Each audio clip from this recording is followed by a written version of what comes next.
7월 28일 주일입니다. 거룩하고 복된 주일입니다. 오늘 꼭 교회 가셔서 예배 드리시고 은혜 충만히 받으시기를 바랍니다. 함께 묵상할 말씀은요, 열왕기하 17장 1절에서 12절입니다. 유다의 왕 아하스 제12년에 엘라의 아들 호세아가 사마리아에서 이스라엘 왕이 되어 9년간 다스리며 여호와께서 보시기에 악을 행하였으나 다만 그 전 이스라엘 여러 왕들과 같이 하지는 아니하였더라. 아수르의 왕 살만에셀이 올라오니 호세아가 그에게 종이 되어 조공을 드리더니 그가 애굽의 왕 소에게 사자를 보내고 해마다 하던 대로 아수르 왕에게 조공을 드리지 아니하매 아수르 왕이 호세아가 배반함을 보고 그를 옥에 감금하여 두고 아수르 왕이 올라와 그 온 땅에 두루다니고 사마리아로 올라와 그곳을 3년간 에워쌌더라. 호세아 제9년에 아수르 왕이 사마리아를 점령하고 이스라엘 사람을 사로잡아 아수르로 끌어다가 고산 강가에 있는 할라와 하볼과 메대 사람의 여러 고을에 두었더라. 이 일은 이스라엘 자손이 자기를 애굽 땅에서 인도하여 내사 애굽의 왕 바로의 손에서 벗어나게 하신 그 하나님 여호와께 죄를 범하고 또 다른 신들을 경외하며 여호와께서 이스라엘 자손 앞에서 쫓아내신 이방 사람의 규례와 이스라엘 여러 왕이 세운 율례를 행하였습니다. 이스라엘의 자손이 점차로 불의를 행하여 그 하나님 여호와를 배역하여 모든 성읍의 망대로부터 견고한 성에 이르도록 산당을 세우고 모든 산 위에와 모든 푸른 나무 아래에 목상과 아세라상을 세우고 또 여호와께서 그들 앞에서 물리치신 이방 사람 같이 그곳 모든 산당에서 분향하며 또 악을 행하여 여호와를 경노하게 하였으며 또 우상을 섬겼으니 이는 여호와께서 그들에게 행하지 말라고 말씀하신 일이라. 아멘. 하나님은 이스라엘의 조상들과 맺은 언약과 자비하심으로 인해 그들에게 내리실 심판을 미루셨습니다. 계속 경고하셨고 회개를 촉구하셨으며 심지어 구원자들을 보내 위기에서 건지셨습니다. 심판도 예고하셨습니다. 그러나 그들은 끝까지 회개하지 않았고 마침내 심판이 임했습니다. 이스라엘은 멸망했습니다. 호세아가 이스라엘의 마지막 왕이 되었습니다. 그에 대한 설명은 이전 왕들과는 조금 다릅니다. 그 역시 하나님 앞에서 악을 행하였으나 이전 왕들만큼은 아니었던 것 같습니다. 그러나 그러한 사실은 큰 의미가 없었습니다. 그가 하나님께로 돌아온 것도 아니었고 이스라엘이 변화된 것도 아니기 때문입니다. 하나님이 보시기에 덜 악했다는 것은 아무런 의미가 없습니다.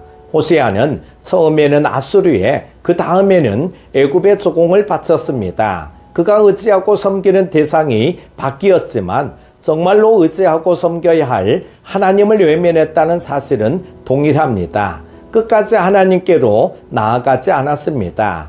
이 점에서는 이전의 왕들과 다를 것이 없습니다. 그의 마음에는 하나님이 없었고 그의 행동은 하나님을 향하지 않았습니다. 의지하는 대상을 아무리 바꾼다 해도 그 대상이 하나님이 아니면 아무런 의미가 없습니다.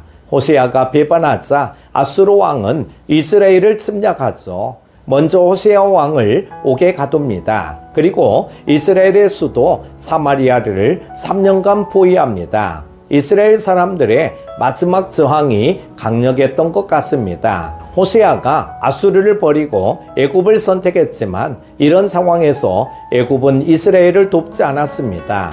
하나님이 아니라 애굽을 의지한 결과는 너무나 고통스럽고 비참했습니다. 결국 사마리아가 점령됩니다. 이스라엘 사람들은 포로로 끌려가게 됩니다. 이스라엘은 망했습니다. 왕이 사라졌고 백성은 흩어졌으며 땅은 이방인에게 점령되었습니다. 멸망의 이유는 분명합니다. 이스라엘을 애굽의 종살이에서 구원하시고 가나안 땅을 주신 하나님을 버리고 다른 신을 섬겼기 때문입니다. 하나님께 마땅히 드려야 할 경배와 감사를 드리지 않았고 하나님 앞에 불의를 행하며 하나님을 배역했습니다. 하나님이 금하신 우상을 하나님보다 더 사랑하고 섬겼습니다. 하나님이 쫓아내신 이방의 규례와 산당과 우상을 만들고 섬겼으니 그들이 하나님의 땅에서 쫓겨나는 것이 당연합니다. 이는 단순히 행위의 문제가 아닙니다. 그들을 구원하신 하나님을 잊은 것입니다. 하나님의 은혜를 깨닫지 못한 것이며 하나님을 하나님으로 인정하지 않은 것입니다. 하나님께 합당한 감사와 예배를 드리지 않았을 뿐 아니라 하나님을 무시하고 부정한 것입니다. 하나님 앞에서 다른 신을 두지 말고 하나님만을 사랑하고 섬기라는 율법의 처음 명령들을 정면으로 거부하고 어긴 것입니다. 그 명령을 지키면 받을 수 있는 천대의 복을 스스로 거부하고 불순종함으로 저주와 심판을 자초한 것입니다. 사랑하는 큐티 가족 여러분, 이스라엘의 죄악은 너무나 선명하고 그들이 받은 심판 역시 너무나 당연합니다. 이는 우리에게 놀라운 은혜로 다가옵니다. 우리도 그들과 같은 심판을 받을 수밖에 없는 자들이었기 때문이죠. 그런데 하나님은 우리를 위해 예수님을 보내시고 그 피로 우리를 구원하셨습니다. 그 은혜에 합당한 감사와 찬송을 일평생 멈추지 마십시오. 오늘도 꼭 교회 가셔서 예배 드리시고 참된 예배자로 하나님 앞에 서시기를 축복합니다. 기도합니다.